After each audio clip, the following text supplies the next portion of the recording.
deli deli buralardan deli gibiyim. Dilimde tadım kalmadı, zehir gibiyim.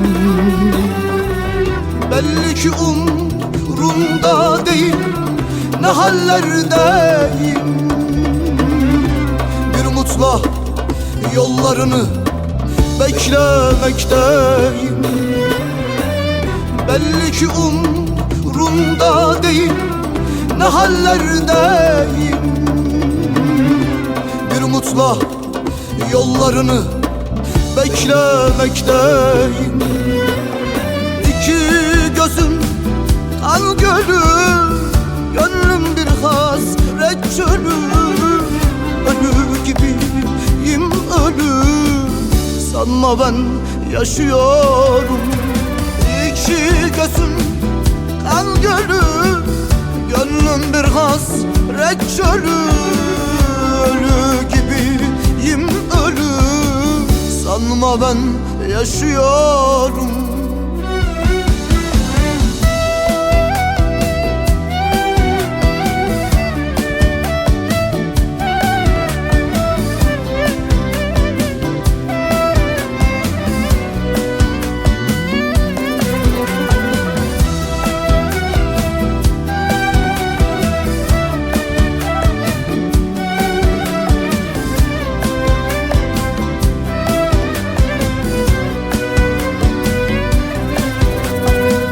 Hasret bana göre değil, çekemiyorum.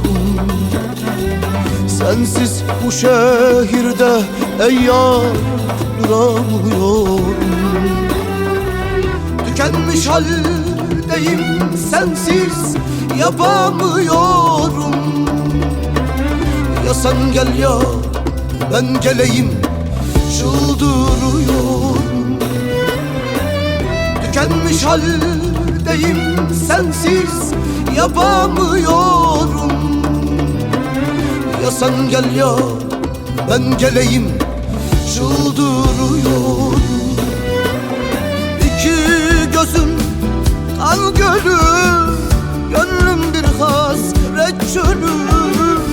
Ölü gibiyim ölü, sanma ben yaşıyorum.